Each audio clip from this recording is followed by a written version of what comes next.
Gimana dok kabarnya? Sehat, alhamdulillah. Dian kayak mana? Alhamdulillah saya baik-baik saja dok. Tapi cucian saya yang tidak baik-baik saja. Karena musim hujan ya. Makanya kalau nyuci itu jangan ditumpuk Dian. Ada yang kotor cuci, ada yang kotor cuci. Jadi nggak sampai pas mau dipakai nggak ada gitu. Nggak numpuk sih dok. Hanya karena hujan terus nggak kering-kering ya di cuciannya dok. Itu ya. Biasanya kalau kering harusnya diangkat ya. Ini Kering, halo gitu. gimana? Bukan, itu telepon, bukan jemuran. Kita sapa dulu lah bunda-bunda Oke. di rumah ya kan. Halo bundaku. Halo bunda-bunda cantik. Tuh, hari ini kita jumpa lagi nih dalam program channel YouTube kita untuk menjawab pertanyaan bunda-bunda di rumah yang ada di Instagram. Nah, ayo Dian, kemarin pertanyaannya seputar Kemarin hipertensi ya dok ya? udah kemarin kita udah yang marah-marah naik tensi udah. Sekarang tentang Induksi. nah induksi tuh. Mungkin induksi kita sebelum kita jawab pertanyaan beberapa bunda, mungkin kita jabarkan dulu definisi daripada induksi ya. Jadi induksi itu bukan hanya di persalinan, banyak sekali induksi. Misalnya induksi ovulasi, waktu kita mau memberikan obat agar indung telurnya mempunyai diameter yang bagus untuk bisa dibuahi contohnya. Jadi induksi itu adalah dari namanya in itu masuk, jadi dimasukkan. Nah, apa yang dimasukkan? Nah, induksi persalinan adalah memberikan obat, jadi senyawa kimia yang diberikan kepada ibu yang mempunyai indikasi. Nanti kita bicara tentang apa indikasi. Jadi induksi itu adalah memberikan obat secara medis. Nah, itu dia. Oke, kita jawab deh satu-satu dari bunda siapa nih? Bunda Laila Husna Lubis. Nah, bunda Laila. Oke. Oke, pertanyaannya, pada kondisi bagaimana perlu dilakukan induksi dok? Oh, oke. Jadi kan tadi selain beberapa yang kita cerita tentang definisi, nah induksi ini pastinya harus ada indikasi Dian. Bukan semua ibu hamil itu harus diinduksi. Contohnya, ibu yang sudah lewat dari due date-nya. Ya kan, kehamilan itu kan 40 minggu nih. Nah, ada yang disebut dengan postpartum atau lewat bulan. Ada yang lewat hari. Jadi kalau misalnya lewat hari, mungkin kalau due date-nya itu di 40 minggu, contohnya di tanggal hari ini, tanggal 20. Nah, berarti dia lewat hari itu mungkin sudah tanggal 25 atau tanggal 23 dia belum lahir juga. Tapi kalau yang disebut dengan postpartum itu kehamilan yang melewati 42 minggu. Nah, jadi kita masih ada spare waktu hingga 42 minggu sepanjang gerak bayi masih bagus, air ketuban masih bagus, dan kondisi janinnya masih baik di dalam kandungan. Nah, satu, dia sudah postpartum atau post date. Itu dia indikasi yang pertama. Nah, indikasi berikutnya kalau ibu itu sudah pecah ketuban. Nah, pecah ketuban ini kan dia bisa sebelum 37 minggu, usia kehamilannya belum cukup bulan, bisa sesudah 37 minggu.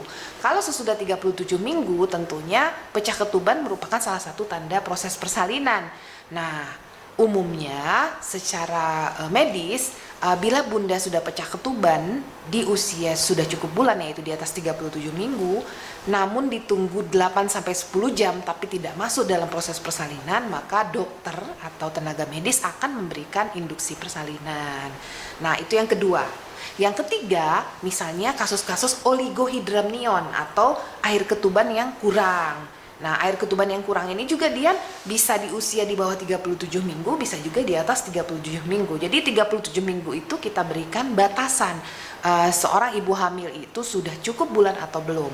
Nah, di atas 37 minggu khususnya ya, bila bunda sudah matang, sudah aterem, tapi mengalami air ketuban yang kurang atau disebut dengan oligohidramnion, nah maka ini merupakan salah satu indikasi untuk dilakukan induksi persalinan. Nah, jadi nggak semua orang ibu hamil harus diinduksi, karena kan ibu-ibu tuh kadang-kadang takut untuk dilakukan induksi. Jadi ketakutan atau kecemasan dia dilakukan induksi itu hampir sama dengan ketakutan dan kecemasannya untuk dilakukan operasi. Jadi seolah-olah induksi itu adalah merupakan hal yang sangat menakutkan. Padahal induksi itu sebenarnya merupakan indikasi medis. Daripada nanti kita membiarkan air ketubannya itu kering atau usia kehamilannya itu melewati dari due date-nya dan akhirnya menyebabkan janin yang di dalam kandungannya bisa meninggal atau fetal distress atau gawat janin. Maka induksi harus dilakukan. Nah, itu dia indikasinya. Bagaimana Ibu Laila tadi ya? Oke. Udah jelas ya Ibu Laila. Masya Allah, kata Bu Laila. Nah, ini pertanyaan lagi dok dari Ibu Regita Aprilia Putri. Wah, iya. Pertanyaannya, apa resiko terburuk jika dokter melakukan induksi dok? Ya, jadi tentunya semua tindakan medis itu mempunyai komplikasi, efek samping. Nah, itu merupakan indikasi. Jadi semua tindakan persalinan tentunya ada efek samping dan komplikasi yang disebabkan. Nah, induksi sendiri itu kan dia membuat kontraksi secara sintetik dengan menggunakan zat kimia yaitu obat. Bisa melalui infus, bisa melalui obat oral ataupun bisa melalui obat yang dimasukkan per vaginam. Nah, beberapa efek samping yang ditimbulkan yaitu karena rahim itu dipaksa, pakai tanda kutip nih, dipaksa tapi konotasinya positif ya. Kalau dipaksa ini kan kadang-kadang orang mikirnya negatif, tapi dalam hal ini dipaksa yang konotasinya positif untuk berkontraksi tentunya bisa menyebabkan oksigen pada janinnya bisa berkurang. Nah, namun tentunya ini bisa dipantau dengan cara memeriksakan per 30 menit detak jantung janinnya dengan alat yang ada di pelayanan kesehatan, misalnya Doppler, itu dia. Nah, jadi alat ini tentunya bisa memantau bagaimana detak jantung janinnya. Bahkan kalau di rumah sakit ada satu alat yang disebut dengan kardiotokografi.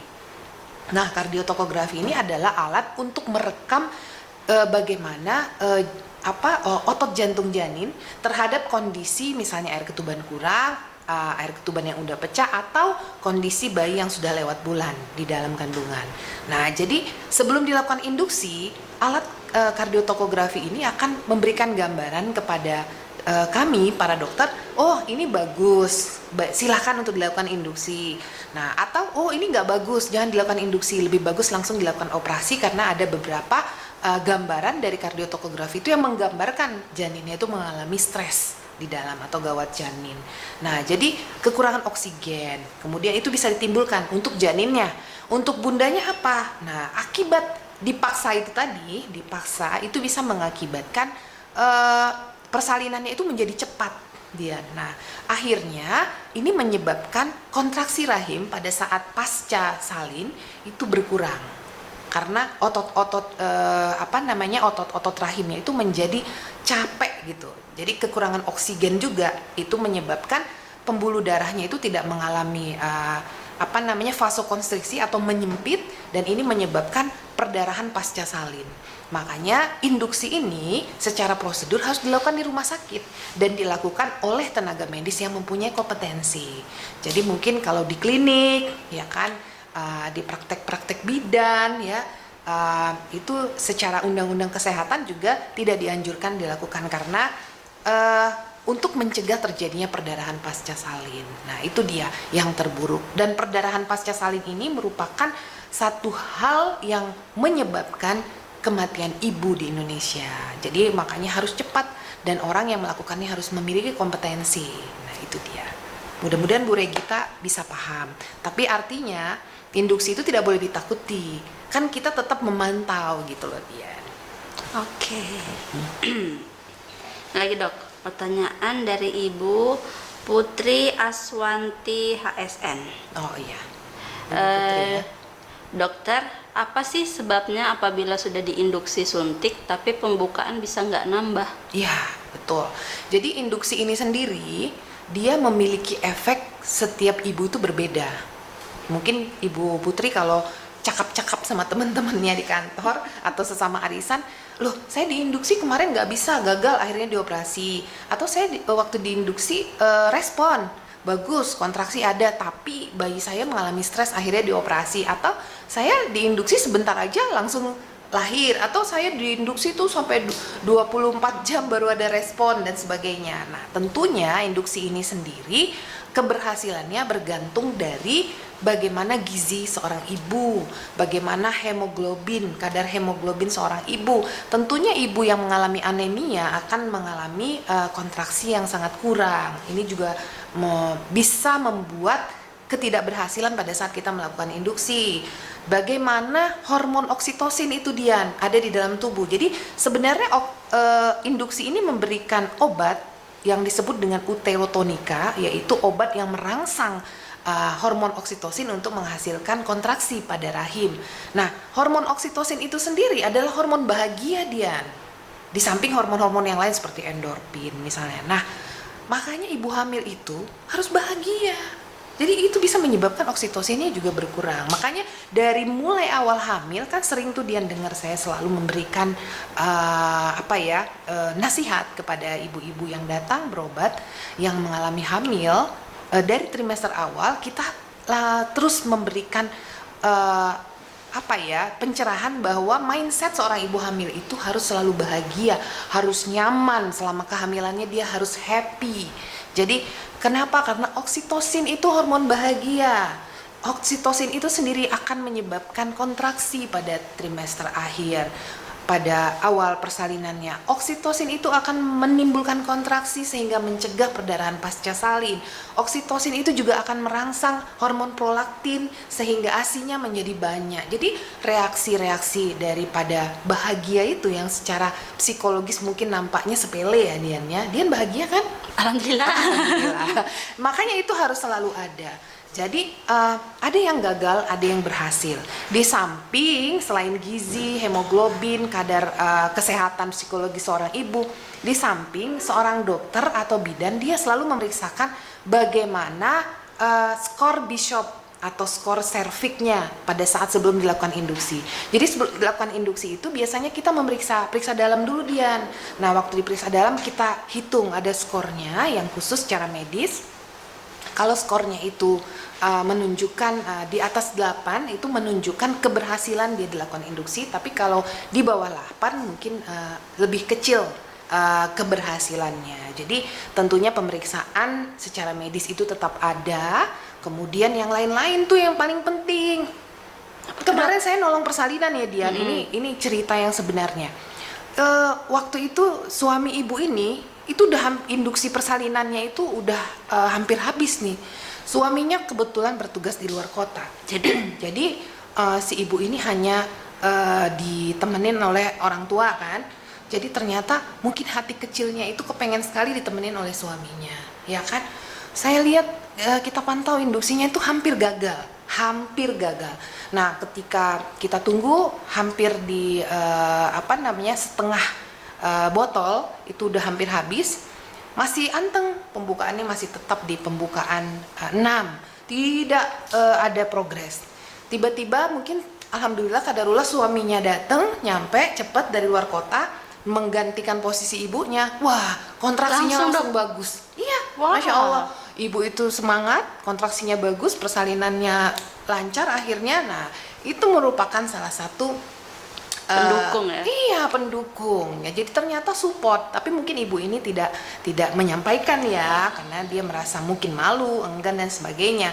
Tapi ternyata dia kepingin sekali Dian. Jadi support suami itu sangat penting, itu dia. Makanya ibu-ibu juga kita harus selalu memberikan pencerahan juga nih kalau datang kontrol. Jadi temenin suami, nanti ya sesekali mudah-mudahan bisa diberikan pencerahan supaya suaminya bisa ikut mendukung proses persalinannya, karena nggak banyak juga suami yang berani Dian, ada juga yang takut gitu, cemas, aduh saya di luar aja soalnya saya nggak berani ikut di proses persalinannya gitu. Oh, ternyata kadang-kadang bapak-bapak itu maco-maco Dian, dia nggak berani ikut mendampingin istrinya, nggak nyangka ya kan, walaupun badannya Rembo, hatinya Bimbo dia, hatinya Hello Kitty gitu, bercanda. Oke. Itu pertanyaan dari Bu Putri, mudah-mudahan walaupun agak kemana-mana, mudah-mudahan sana sini. iya, supaya bisa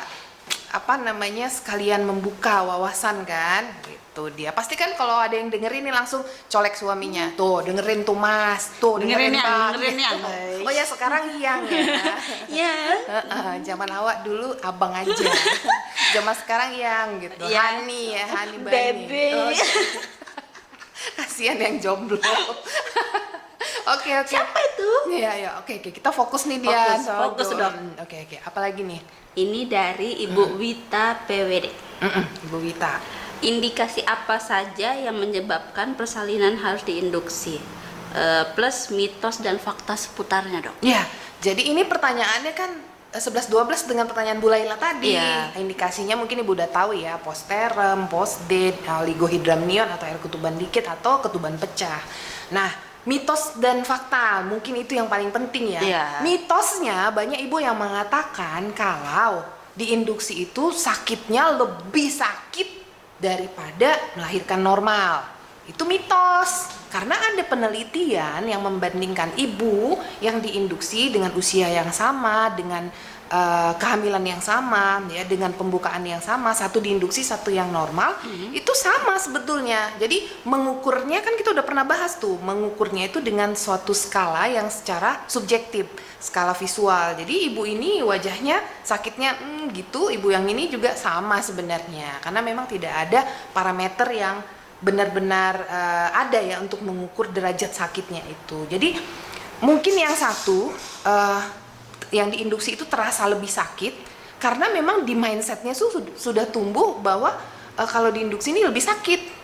Kata teman saya, padahal temennya bukan dokter, bukan orang medis. Kebanyakan kata temen ya, Dok, Iya, ya. kebanyakan dengar kata netizen. Makanya netizen yang mendampingi ibu hamil atau ibu yang bersalin itu harus selalu memberikan komentar yang positif gitu. Jangan selalu memberikan komentar yang menakutkan, dan secara tidak disadari itu akan memberikan efek psikologis yang dalam. Jadi jangan mau diinduksi, itu sakit loh, bahaya nanti kayak aku tuh kemarin sakit kali gitu. Padahal sebenarnya tidak ada perbedaan ambang rangsang nyerinya, hanya mungkin mindsetnya udah berubah. Jadi urusan mindsetnya luar biasa, Dian. Kayak yang saya ceritakan kemarin, kalau dari awal Dian itu sudah mindsetnya Dokter Elvira itu kejam, nah pasti Dian dari awal juga udah takut gitu. Jadi tak kenal maka tak sayang. sayang. Jadi tidak usah terlalu mendengarkan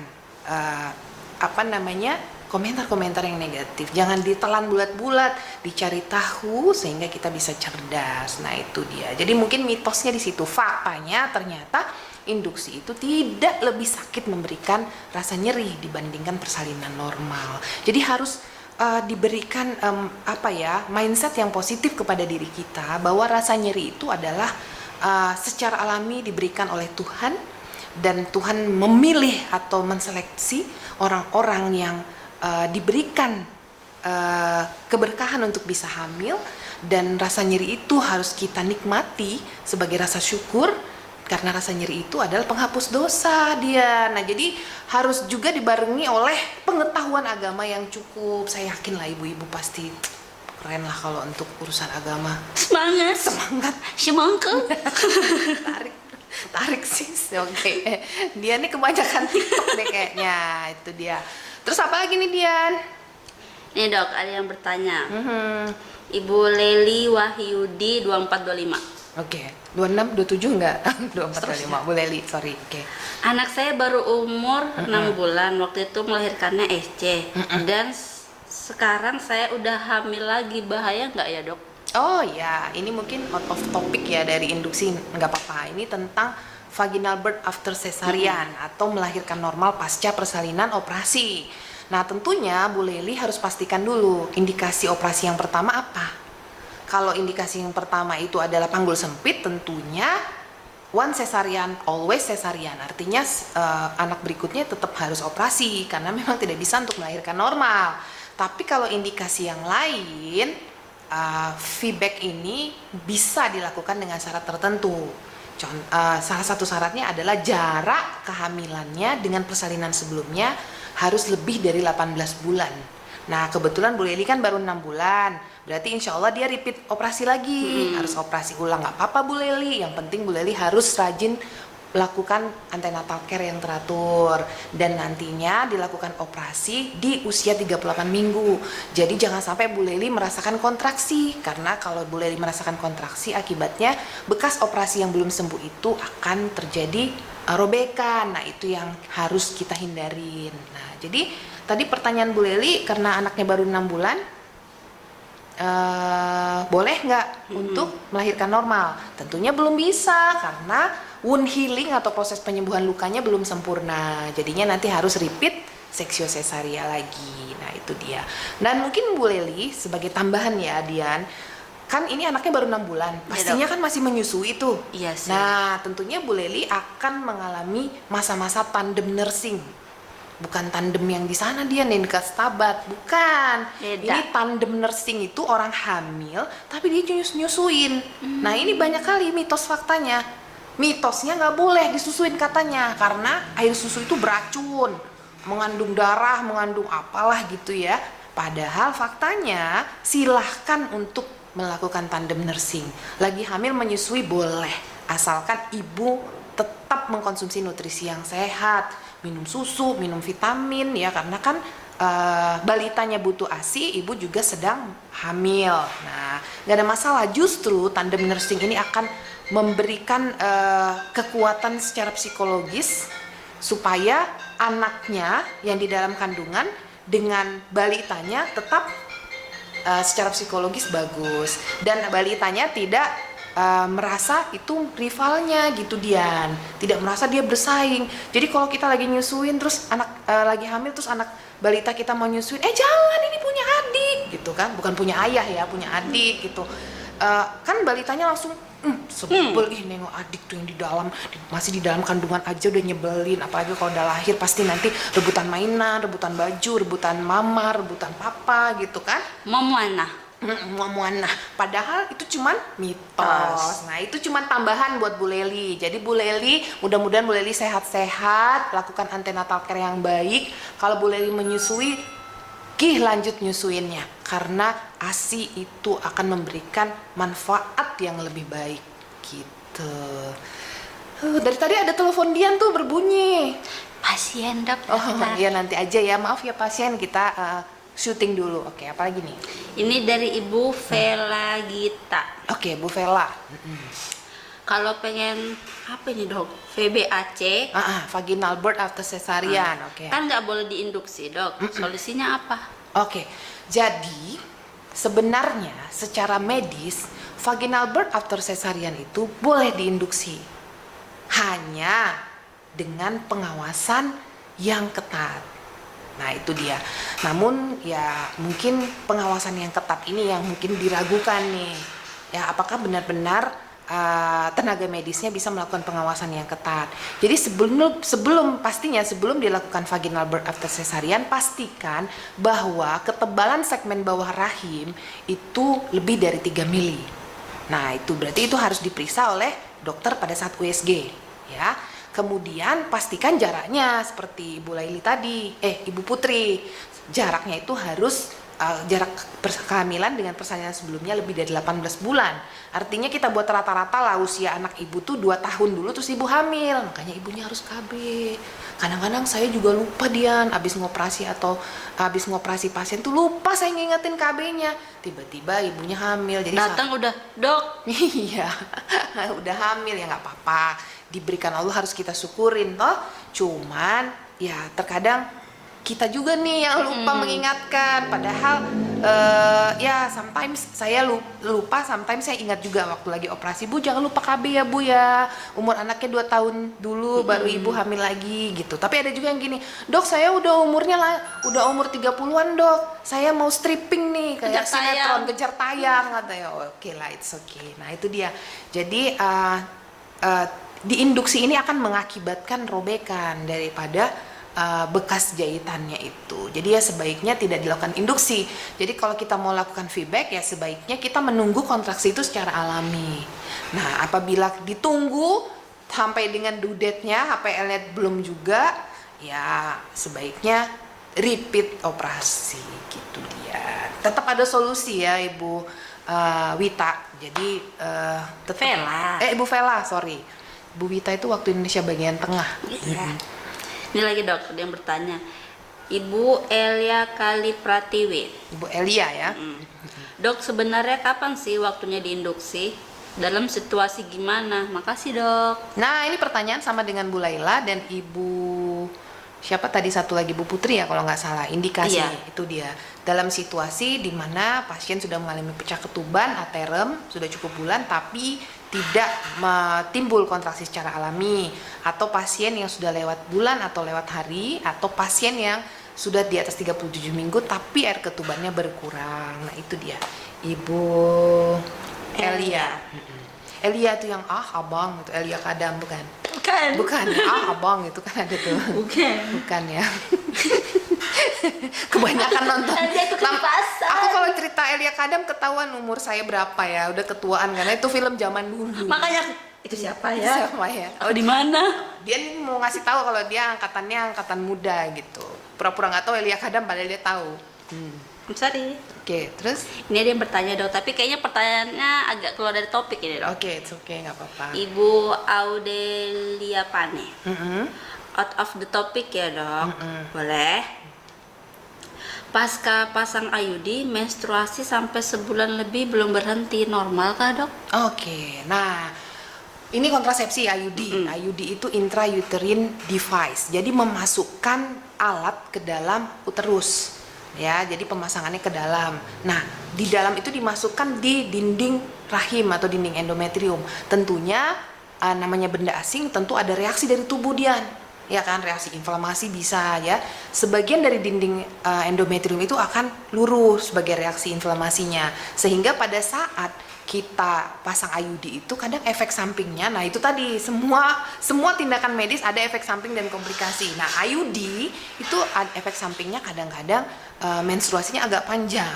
Tapi kalau sebulan itu kelamaan. Sebaiknya Ibu Siapa ya dok? Ibu Pane Ibu tadi. Audelia. Audelia. Nah Ibu Audelia sebaiknya konsul ulang karena mungkin bisa terjadi reaksi radang sehingga harus diberikan obat-obatan dan memastikan posisinya bagus. Jadi sebaiknya setelah pemasangan seminggu kemudian dicek dan kita kontrol ulangnya ya per 6 bulan sekali sambil pap smear gitu. Jadi karena kalau mensnya sampai sebulan ya tentunya itu tidak normal.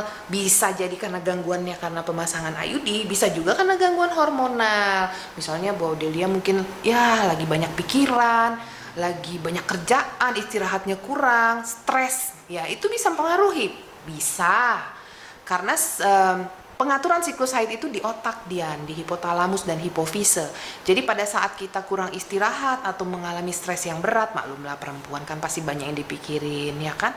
Perempuan ini kan hobi banget multitasking. Multitaskingnya bukan hanya dalam lagi masak bisa teleponan, bukan cuman gitu. Lagi mikir ini, mikir juga yang lain gitu Sana kan. sini, sana sana semua sini. dipikirin. Jadi sehingga secara di bawah alam sadar dia mengalami stres dan akhirnya mempengaruhi siklus haidnya secara hormonal. Nah itu dia. Jadi Bu Audelia kontrol ulang karena tentunya haid yang lebih dari haid yang normal itu 3-8 hari. Pada saat kita pemasangan IUD bisa sampai 10 hari. Tapi biasanya 10 hari itu mensnya itu spotting dikit-dikit flek-flek gitu. Jadi kalau lebih dari sebulan ya tentunya harus dikontrol ulang. Itu dia. Ada lagi Dian? Udah nggak ada dok. Aduh, Udah Dian, terjawab haus saya, semua Dian. Udah terjawab semua ya. pertanyaan-pertanyaannya. Oke deh, mudah-mudahan bermanfaat ya Dian ya. Ini udah mau hujan lagi Dian, pastikan jemuran Dian nih, nanti nggak kering lagi. Terakhir aku laundry dok, karena udah capek kayaknya nungguinnya. Keren lah, untung masih ada solusi. Alhamdulillah. Oke deh, sampai jumpa lagi Bun di pertanyaan berikutnya. Sampai situ aja kali ya. Udah. Mau hujan soalnya, kita harus ngangkat jemuran lagi. Oke, dadah bunda-bundaku. Dadah bunda-bunda.